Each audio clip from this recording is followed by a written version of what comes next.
What's up, guys?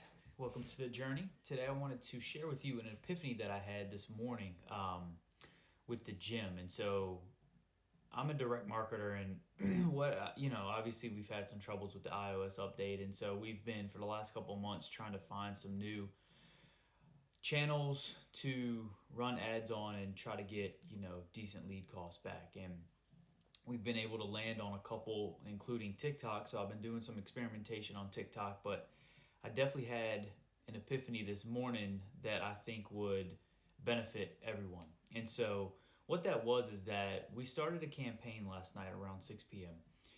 This is the fourth or fifth campaign we've run, and I set it for $200 because with TikTok, it's a little different than Facebook. The scheduling is not as clean. It won't spread it out. Like if you set a budget for the day, it won't spread it out over the course of the day. It'll actually just blast through it as quick as it can. And so we were having some trouble with that because, by 5 in the morning, the ad spend would be gone and we would be left with leads that came through at a weird time. So either, they kind of fell asleep and we would be following up the next day, which obviously is not ideal, or like we're following it up and it's kind of the end of their day. And so the conversion rate wasn't as good as that. We had one that I had an moment where I had started a new campaign and I didn't set a budget, and overnight it spent $460. And while that was crazy at first, we did get 46 leads from that, so $10 leads, and we were able to convert a much higher percent because we were following up the same day, just running through. So it was very consistent across the board. So we went ahead and now we're doing that again for this campaign. But when I woke up this morning, during all of this time, I'd really kind of tried to bulletproof all of our other systems, our website, our Google Ads, and the kind of the integrations that we have to where when they come in, like we'll get notified exactly where they came through. But what's been interesting is that for the last 2-3 weeks, we'll maybe get 1 or 2 leads from the website. And last night when I ran the ad, we were able to get, at 10 o'clock, we did a quick run through and we got 5 scheduled manually, but another 3 went through on the website and actually scheduled.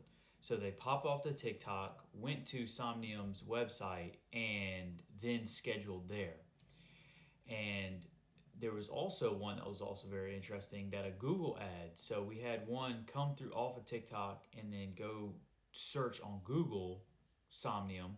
And we had obviously our Google ad at the top, and they had clicked that and then submitted the form.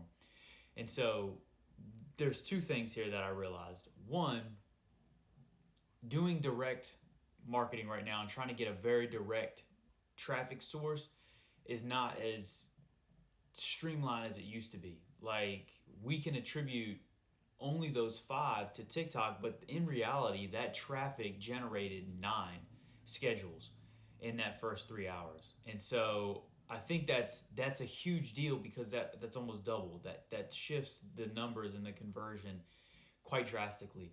So I think really bulletproofing your systems to where you know exactly where they're coming from, but having a way to understand how that works. The second part is that they need to be extremely consistent.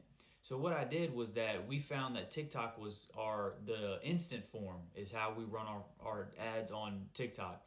And the instant form has been clutch because it keeps it on platform, and obviously TikTok likes that, so that's incentive for them.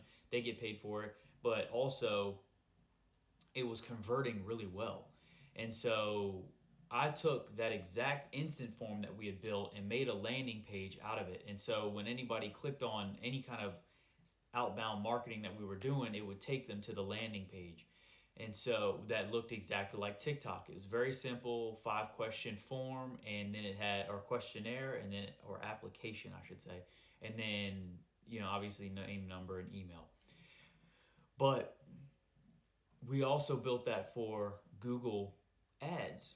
And so out of those 3 sources, they all end up looking at the same exact application form, which I think is the most important part, because having that same exact end point for all of the different, so that one ad then spread out, but then we can bring it back home and see exactly where they were leading to. And so the point of this is that if you're running an ad, you need to make it, and it's performing, you need to take that same structure and then put it on these other places, because I'm noticing now that people aren't staying directly on platform. They hop off, go to your website, hop off, search Google, and like do a little research before they submit their stuff. But if you have that same application pop up at every step that they take on their research, then it can almost double your conversion rate for schedule. So that was something that I thought was very powerful. So moving forward in the future, if we find another ad and kind of that works and there's something different about it, maybe their instant form looks different, maybe a landing page or something looks different, I'm going to take that and I'm going to plug that in on all of the different platforms that I have, so that way when that traffic does stray from where you put the original ad, it can all come back and you can track accurately where it came through, and that could ultimately double your schedule rate. So anyway, I thought that was very interesting, but I hope that helps. Later.